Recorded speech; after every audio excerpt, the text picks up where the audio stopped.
Bem, vamos partir agora para essas nossas duas cascas cilíndricas. O que é que elas são? São aqui, ó, dois cilindros, dois cascos cilíndricos, uma de raio A interna e uma de raio B externa, sendo que aqui dentro, entre eles, ó, existe um dielétrico de permissividade I. Como eles são cilindros, ó, eles são na verdade essa estrutura aqui, pode ser considerado um cabo coaxial, por exemplo, que eles têm essa distribuição de raios e um determinado comprimento L. Então, como que a gente vai trabalhar agora? Ó? O nosso campo elétrico, a gente pode dizer que está indo de fora para dentro ou de dentro para fora, não tem diferença. Mas a gente pode observar que ele estaria saindo ou entrando radialmente. Então, se esse nosso campo elétrico está se comportando dessa forma, aqui, normal a ele, ó, vão existir diferentes cascas cilíndricas que para cada raio dela eu vou ter um potencial elétrico diferente, porque uma casca cilíndrica estaria normal a esse meu campo elétrico que está saindo. Então, ó, eu vou ter aqui meu potencial elétrico em função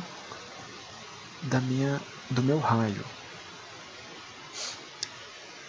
E que nesses pontos aqui não existe carga, nesses pontos eu vou ter que meu Laplaciano vai ser igual a zero. E a partir daí eu vou poder fazer as minhas considerações. Daqui a pouquinho a gente trabalha definindo nossa fronteira. Vamos direto aqui no nosso Laplaciano. Quem que é o Laplaciano do nosso em relação às coordenadas cilíndricas? Ó. Ele é um pouquinho maior. O Laplaciano, ele vai ser, deixa eu pegar aqui, ele é 1 sobre ρ, em relação a ρ, de ρ e de ρ. Mais 1 sobre ρ ao quadrado, derivada parcial, em relação a φ. Mais a derivada parcial ao quadrado em relação a z. Certo? Nesse caso, a gente viu que a gente compreendeu que ela vai variar unicamente em relação a ρ, atendendo aquelas considerações que a gente fez, que a gente vai manter somente uma equação uma coordenada sendo variável. Meu φ, então, ele não vai ser utilizado, nem meu z. Eu vou ficar somente com esta parte da minha equação. E essa aqui igual a zero.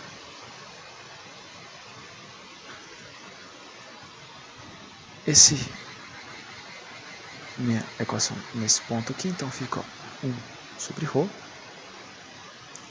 a derivada em relação a ρ, como eu estou trabalhando, voltando, igual foi no caso das placas paralelas, eu posso exprimir em relação à derivada absoluta, porque eu tenho certeza que essa é a minha única variável que vai ser trabalhada.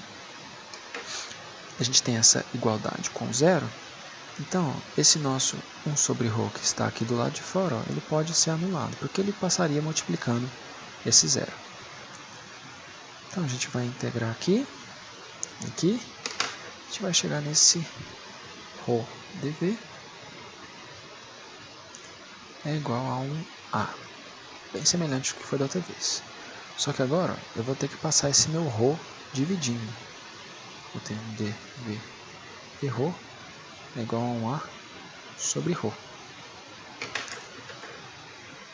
Vou poder integrar agora dos dois lados novamente em relação a ρ. Eu vou ter que a minha diferença potencial vai ser a ln de ρ, porque eu tive a integração de dρ sobre ρ, mais uma outra constante. Então, ó, eu tenho novamente uma equação genérica dependente de duas constantes, que agora eu vou precisar determinar condições de fronteira para que eu possa encontrar os resultados. Voltando então aqui agora nesse nossa casca esférica aqui. essa relação entre elas. O que eu sei é que entre elas vai existir uma diferença de potencial V0. Se eu estabelecer uma dessas cascas como zero, a outra vai ser a nossa V0, de tal forma que a diferença entre elas fique V0. Essa é a nossa intenção. Então vamos pegar aqui, ó. A gente vai pegar a nossa casca interna, A, e vai dizer que ali existe nossa potencial V0. E na nossa casca externa, ou seja, meu ρ igual a B, ali vai ser 0 volts. Essas aqui são nossas condições de fronteira. Então vamos aqui na nossa equação encontrar as consequências dessa nossa situação de fronteira. Eu tenho aqui meu V com ρ igual a A é igual a 0. Não, V0, desculpa, V0. Então, eu tenho que V0 é igual a ln de A mais B. E eu sei que minha potencial, quando meu ρ for igual a B, eu quero que seja igual a 0. Então, eu tenho que 0 vai ser igual a ln de B mais Bzão.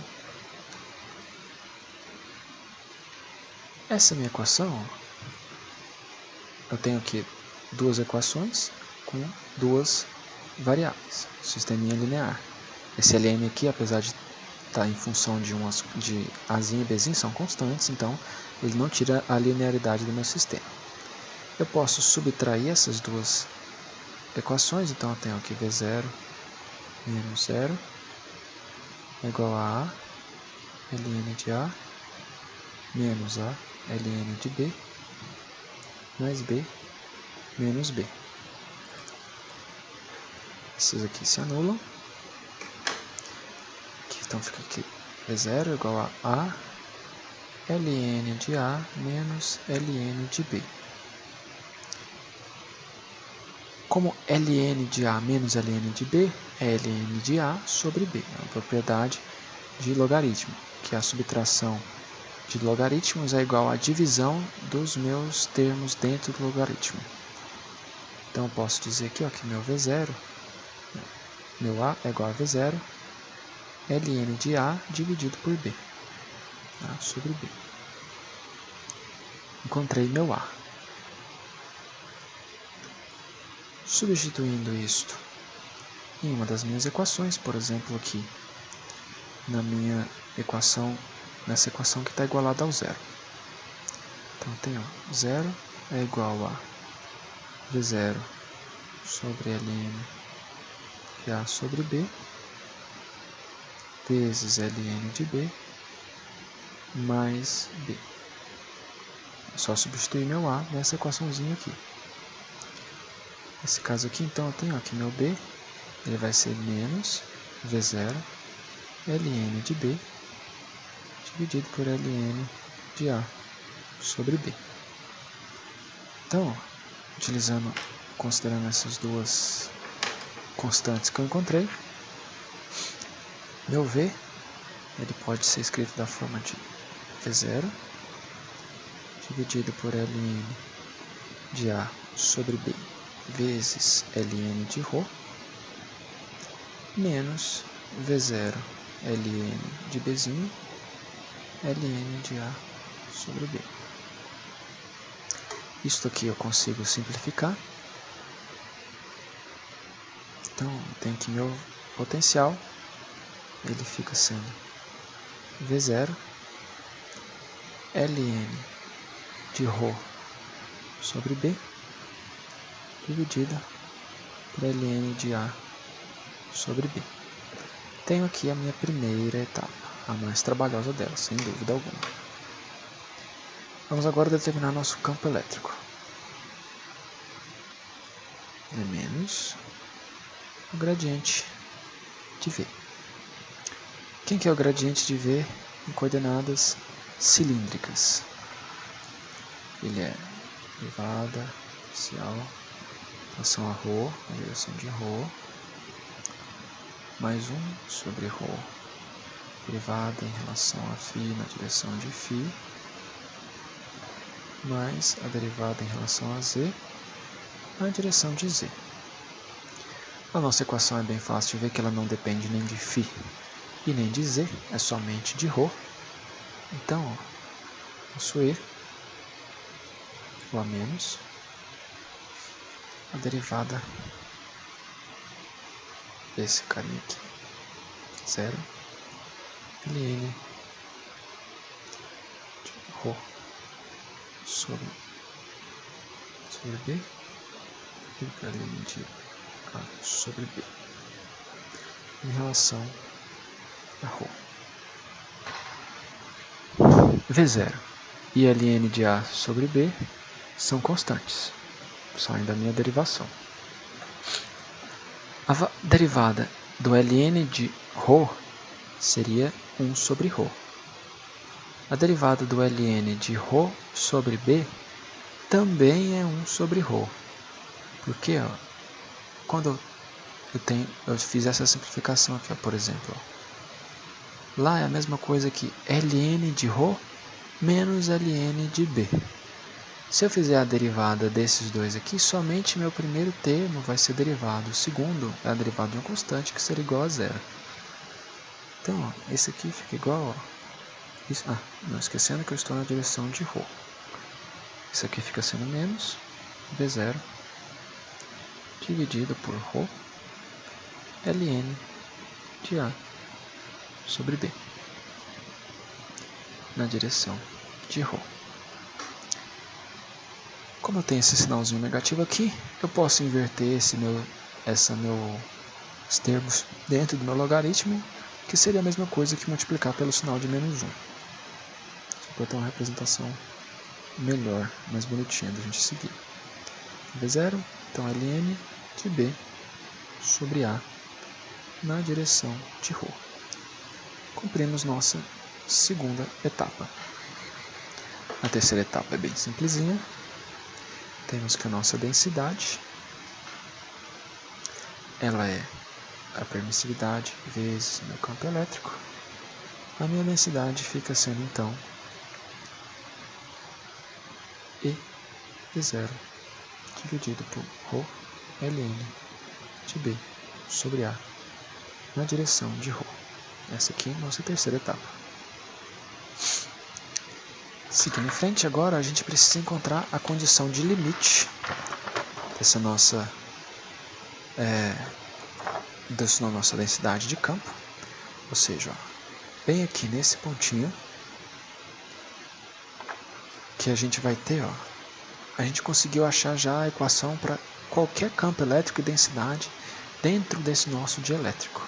Agora a gente vai olhar aqui nossa condição de limite, ou seja, no nosso condutorzinho aqui de dentro, por exemplo, e vai ver qual que é essa densidade nesse pontinho aqui dele, onde eu estou tocando o meu condutor. Ou seja, eu vou ter minha densidade de campo elétrico normal, que ela vai ser igual à densidade que eu identifiquei quando o meu ρ foi igual a A, ou seja, quando o meu ρ foi igual ao raio do meu cilindro interno. Então, substituindo o valor, eu encontro que fica E V0, ao invés de ser o ρ, é o valorzinho de A, ln de B sobre A na direção de ρ. Daí, a nossa quarta etapa, que é a densidade normal. Quem que é a densidade superficial de carga? É o meu próprio dm, ou seja, ele fica E V0 dividido por A ln de B sobre A. É o valor, é o módulo desse meu vetor. Tenho minha densidade, consigo encontrar minha carga. Quem que é a minha carga? Ele vai ser a integral de área e meu ρs ds. Meu ρs vezes a minha área. Só que quem que é a minha área nesse caso? Se eu tenho aqui o meu cilindro, tá, o cilindrinho aqui. Se eu partir ele aqui e esticar ele, para eu ver toda essa área dele aqui, se eu esticar ele aqui ele fica como se fosse um retângulo. Qual que é essa altura dele? É L, que foi a altura que eu dei. E quem que é essa base aqui, esse comprimento? Ele é 2π vezes meu raio A, meu raio interno. Então essa minha área S existente aqui dentro é 2π AL. Então, minha carga aqui, quem que é meu ρS? E V0 A ln de B sobre A. Quem que é a minha área? 2π AL. Meu A se foi, junto com esse Azinho aqui, não ficou dependente deles, assim, ainda está aqui dentro do logaritmo, então ainda tem uma dependência assim dessa parte da geometria. Mas eu encontrei aqui minha carga Q, que ela fica assim, então, E V0 2π L dividida ln B sobre A. Essa sexta etapa está cumprida. Que é a nossa última etapa, nossa capacitância, que é o nosso Q, dividido pelo V0. Pode ser em módulo. Nesse caso aqui a gente está com valor positivo. Mas, substituindo, E V0 2π L ln de B sobre A sobre V0. Esse V0 corta. Encontro aqui então finalmente a minha capacitância entre duas